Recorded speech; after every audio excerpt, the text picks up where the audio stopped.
Bonjour Nathalie. Bonjour. On va parler maintenant de la teigne, Oui. une zoonose très exactement. La teigne, c'est vrai qu'on a tendance peut-être à croire que pour son chien et son chat, c'est un animal, alors que pas du tout, c'est un champignon finalement. Voilà, la teigne, les gens pensent que c'est une bactérie, un parasite. En fait, c'est un champignon. Donc, c'est ce qu'on appelle une mycose.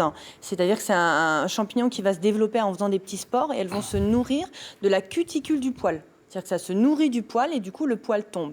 Donc, ça va vous donner en aspect, je pense que On a quelques vous aviez des petites photos. absolument charmantes à vous montrer. Oui, alors je sais, mais il y en a beaucoup en ce moment, donc c'est important de s'en rendre compte. Voilà, donc ça fait, comme je vous expliquais tout à l'heure, des dépilations qu'on appelle numulaires, comme ça. Et donc, en fait, les poils tombent à la périphérie. C'est-à-dire qu'il n'y a plus de poils au centre et ils partent tout doucement tout autour. Et quand on les a en consultation, on tire sur les poils à l'extrémité et ils s'en vont. Parce que c'est le champignon qui se nourrit et donc qui sont cassés.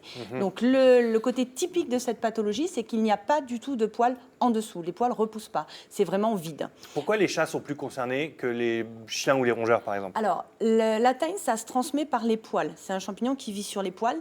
Donc, du coup, les chats, comme ils vont aller plus loin, ils vont passer sous les haies. Donc, en ce moment, c'est pour ça que j'en parlais aujourd'hui, on a une recrudescence de teigne parce que c'est la mue. Tout le monde se rend compte chez soi, quand on a un animal, en ce moment, ils perdent tous leurs poils.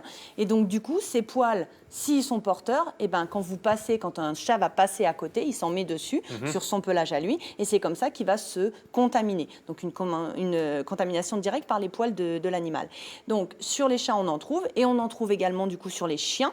Parce que les chiens qui vont passer sous la haie où le chat est passé, il n'y est plus, mais il y a encore l'odeur, ils passent dessous. Le chat a perdu ses poils dans les fourrés. Le chien passe dessous et se contamine de cette manière-là. Alors, on parle aussi beaucoup des chats parce qu'ils ont une particularité, c'est qu'ils peuvent être porteurs sains. C'est-à-dire qu'ils peuvent être porteurs de ce champignon et ne pas avoir de symptômes.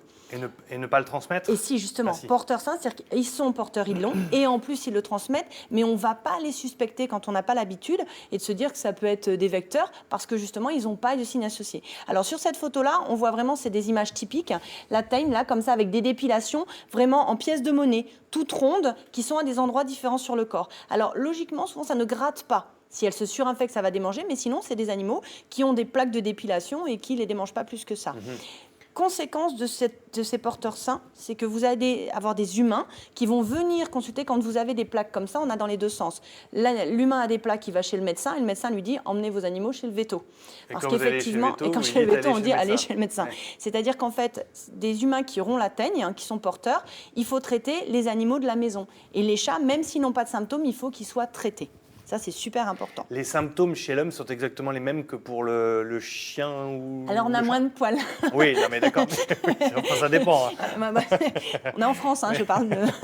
Ça dépend, mais je veux dire, est-ce que c'est les mêmes caractéristiques? C'est le même principe. Et donc, voilà, là, vous en voyez une bête. Donc, c'est plus visible parce que comme il y a justement moins de poils, on va le voir. Et ça va être à des localisations où les gens câlinent leurs animaux. Ouais. Alors, on a parlé du chat, on a parlé du chien. Il faut savoir que les petits rongeurs, les lapins, les cochons d'Inde peuvent aussi avoir la teigne, et notamment quand on leur fait des câlins. Moi, j'en ai pas mal. J'en ai en consultation des gens qui ont des plaques sur les zones où ils ont fait le câlin. Donc, des fois, vous avez des plaques comme ça.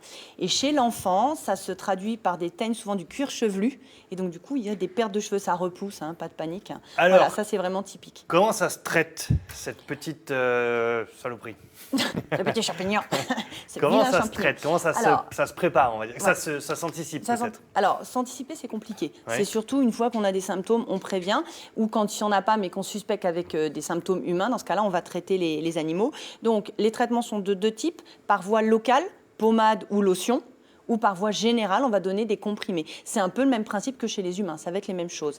Alors, après, vous avez le traitement préventif, en tout cas curatif, c'est-à-dire que quand un animal est atteint, il faut traiter tous les animaux de la maison.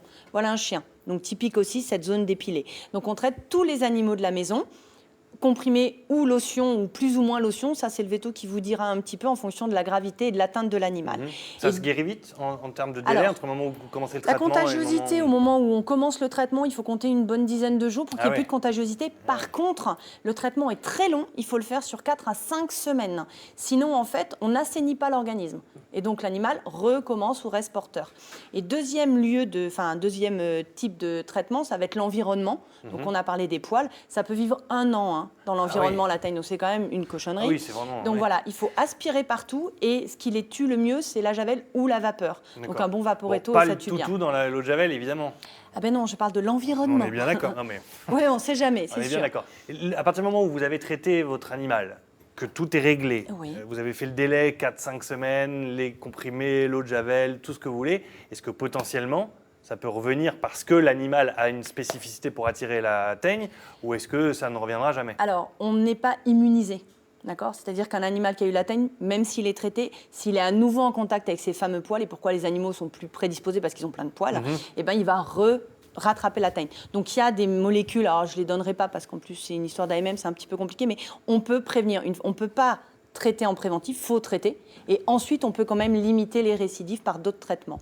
Ce que je voulais aussi bien préciser, c'est très important, c'est que quand vous avez un animal qui a la teigne, ce n'est pas la fin du monde, n'en parlez pas trop parce que tout de suite, on est exclu des écoles quand même quand un enfant a la teigne, comme c'est considéré comme contagieux.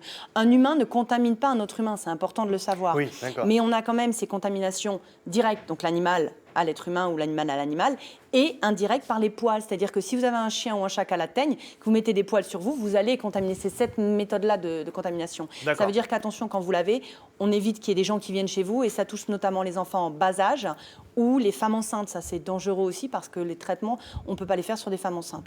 Et petite particularité que je tenais à dire, les hommes sont moins touchés parce que vous avez une petite protéine sous hormones mâles dépendantes qui vous protège la peau. Même si vous êtes plus poilé que nous. C'est comme ça, Voilà. on est immunisés nous, donc tout va bien. À peine. Peut-être parce qu'on est plus des vraies teignes que...